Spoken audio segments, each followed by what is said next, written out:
Hi everyone, let me just see if I can share my screen. Okay, yes. Like Marta, I actually have led a local seminar here in New Haven, but I haven't, this will be my first national seminar. And so I'm really excited to be sharing some of these ideas and questions with you. I will say I learned so much from the seminar I did teach during COVID on Zoom, which was truly terrible for all concerned in the midst of 2020, summer of 2020. But I think in that process, I also learned so much from the fellows I worked with about the ways in which working with something like maps allows us to stretch across a whole bunch of different disciplines, the arts and the sciences, and to think not only with a kind of book learning, but a kind of hand learning. So I'm going to talk a little bit about that. So um, most of your students will be familiar. I'm going to actually see if I can do this. All right, great. With this map from Harry Potter, the famous moving map, which shows where people actually are and plays a crucial role in the series.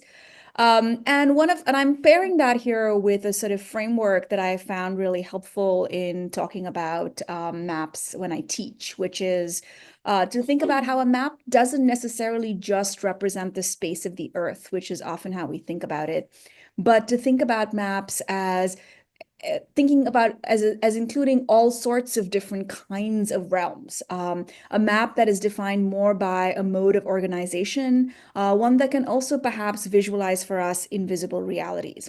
And so thinking about the ways in which the familiar maps of our GPS systems might actually be on a continuum with literary maps, with maps of our feelings, with the mood meter in your classrooms, perhaps, if you use that.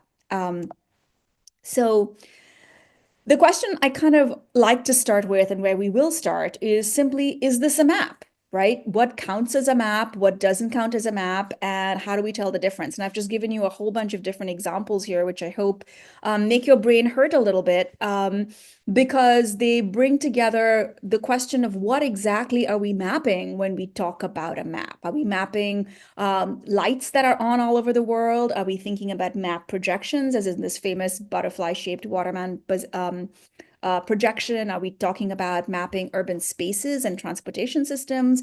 Are we talking about what are called heat maps? Are we looking at this at spiritual maps? This rose, in fact, its larger picture is a Catholic rose that maps spiritual stations. Are we talking about maps in which kindergartners or even pre-kindergartners are trying to visualize where their home is in relationship to school, right? All of these things are ways of organizing and orienting ourselves in the world around us. And this is very much a course that's going to think expansively and bring to bear lots of different kinds of examples that you can hopefully bring to your classrooms.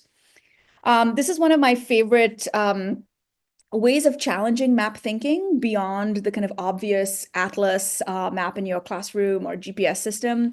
And this is from Lewis Clark's poem, The Hunting of the Snark, where the whole question of maps as being something that is schematic, that's conventional, that doesn't mean anything, is being mocked here at a moment when maps are exploding as a visual device all across the 19th century. So we'll talk about the question of how accurate or not are maps. Should they be accurate? Are they always on the borderline with fiction and art? And in what ways can we productively use that to force us to unpack some of our own assumptions? So a quick course outline. Sorry to be nitty gritty about it, but maps is one of those things that is a slippery slope into cool pictures, and I will show you some cool pictures in just a moment. So the way I envision this is we'll spend the first week really thinking about maps. What counts as a map? What are map literacies that of different kinds applicable to different grade levels and different disciplines? And look at a mix of sort of more, I would say, kind of historical readings just to make you feel like you have something to take back to your classroom and your students, but also simply gathering examples that you can file away and use further down the road. And week two is really going to be very hands-on. We're going to think about what does it mean to read a map and to make a map. So I'm hoping we'll incorporate a visit to the Beinecke. We'll look at a range of really fabulous digital resources that are available that you can use in your classroom freely. And we're also going to devote several, like probably 2 or 3 days to simply making maps and making different kinds of objects or books with old maps, right? And part of it is I am a huge believer, especially in this age of AI, with the need to go back to the body and the hand and our somatic understanding of space. And so we're going to look at how do we get our students in some ways to a place where they can do that. And I just taught a class this morning in which my graduate students could not tell the difference between a book and a manuscript, or vellum and paper, and it was very sad. So I feel like it's really important that we touch things and cut things up and think about how they are actually made. So for the remainder of my time today, I'm just going to give you a flavor of the different kinds of maps that we are going to look at and think about, just so that it can hopefully just get your brain thinking about how this sort of tool and lens and instrument could really be useful to whatever it is that you teach at whatever grade level. So here is what is considered the oldest map on a cuneiform tablet, currently in the British Museum. And I start with this really for two reasons. When we think about maps, we often think about mostly European maps that were mostly made in the 16th century and after, that we think of as scientific, modern, accurate, etc. But the category of map, of course, expands all across the world and includes all sorts of different kinds of objects. And part of what I hope we can do here is to think about the so-called modern map movement as just one part of a much larger and more complex story about this question of what counts as a map. Right, so I've given you a kind of little analytical picture here, which we think is what this map represents. Of course, there's a certain amount of speculation involved here. Um, Here is what is kind of the standard medieval map in Europe, a so-called TO map. And you can see that it's a T in the middle and an O with the ocean sea around the three continents. This is pre-Columbus.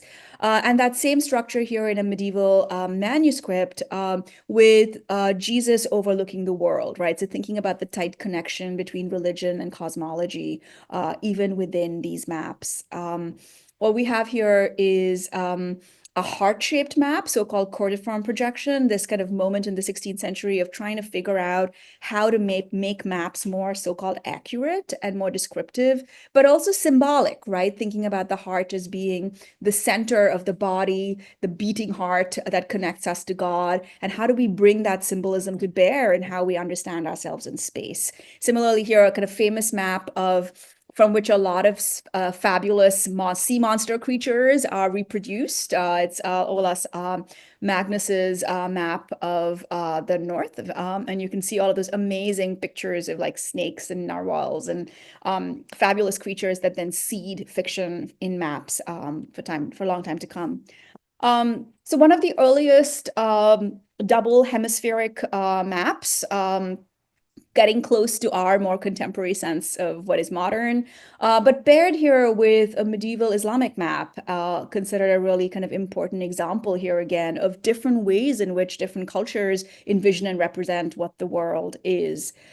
Here, a missionary map from the late 19th century, thinking about like the shape of the cosmos mapped onto our world. And I think images like this, I think, are really powerful in talking to students, because it tells us that what is important to us about our space and place in the world is not always some kind of scientific objectivity, right? And so what does it mean to imagine their own lives in this particular way? Here, a serio-comic war map from 1877, thinking here, I mean, sort of interesting political commentary, as well as thinking about the graphic novel kind of comic elements.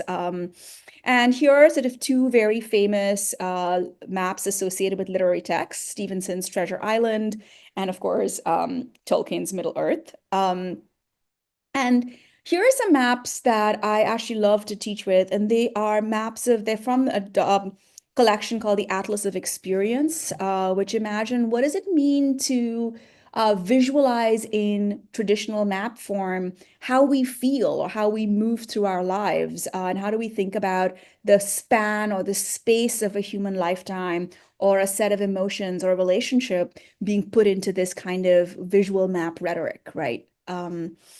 And then moving on to just quick examples here, I don't want to take up a ton of time, of how to make maps and what sorts of things count as making maps, both analog and digital. And I will just say I'm a big, big believer that the digital world is always in dialogue with the analog world. Technology is always changing. This has been true of the history of maps. I mean, which is a story of technological obsolescence and supersession in all sorts of ways. That I think is really legible to our students when you look at these images and how we move through them over time. But also thinking about the ways in which not being able to actually find your way or think about the visualization of space because all you have is Google Maps in your mind. And how do you actually move into making those connections and building those relationships and those narratives? That involves actually doing the thing of making. Right. And so we're going to look at some sort of online tools for making maps. Procreate is a common one for those who have or use devices. But there's Google Maps itself. You've given you an example of that, but also good old Post-it notes and cutting up, bits of sticky paper, as you can see in this excerpt of a map I've given you from a preschooler. I recently learned that you can buy a stamp kit to make little rubber stamp maps, and I might actually acquire one of these because I'm fascinated by this concept of how people who can't draw a field drawing challenge now have an aid, which is great.